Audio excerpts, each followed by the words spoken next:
What's up mga idol? Fajardo mabigat ang inamin, Hinebra fans mapapatalon.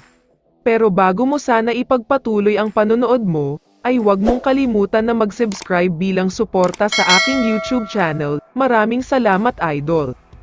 Talakayin lang sandali natin ng mabilisan ang balita tungkol sa Gilas Pilipinas at si Coach Tim.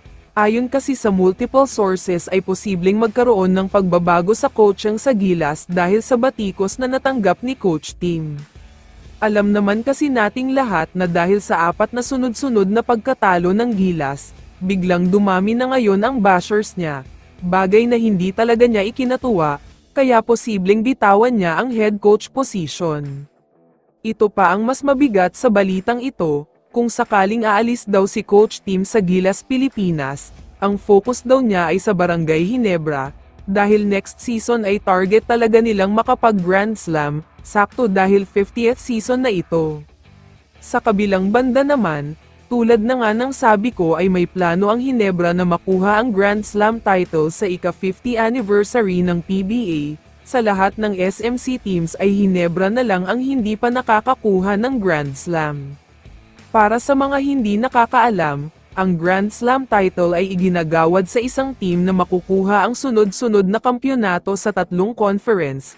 Ito nga ay Philippine Cup, Commissioner's Cup at Governor's Cup. Pero hindi magiging madali makapag-Grand Slam, dahil ang huling nakakuha nito ay Magnolia noong 2014 pa, kung saan si Coach Tim pa ang head coach noon, kaya gusto daw niyang maulit na makuha ito.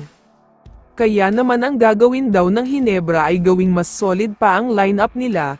Isa nga sa target nilang makuha ay itong si Abay Junmar Fajardo, dahil isang legit center daw talaga ang hinahanap nila, kota na daw sila sa mga guards. Ito pa ang mas mabigat dito. Ayon kasi sa mga kumakalat na post ay okay lang naman daw kay Fajardo kung maglaro siya sa ibang team at hindi na sa SMB, hindi naman daw siya magrereklamo kung bibitawan na siya ng team niya. Mukhang ito na ang balita na hinihintay ng mga Hinebra fans, dahil sa wakas ay magkakaroon na ng dagdag restback ang Gin Kings, magiging kompleto na din ang mga pyesa sa team, mula guard hanggang big man position. Pero wag kayong mag-expect na magkakaroon agad-agad ng trade, dahil titignan muna daw ng Hinebra at SMB kung sinong pwedeng makasama sa trade, pero expect na nating lahat na mapupunta na si JMF sa Hinebra. Kaya naman kung ikaw ang tatanungin idol, ano ang masasabi mo sa balitang ito? I-comment mo naman ang sagot mo sa tanong na ito. So dito na nagtatapos ang video na ito. Maraming salamat sa pagsuporta at panonood mga idol. Ingat at bye-bye.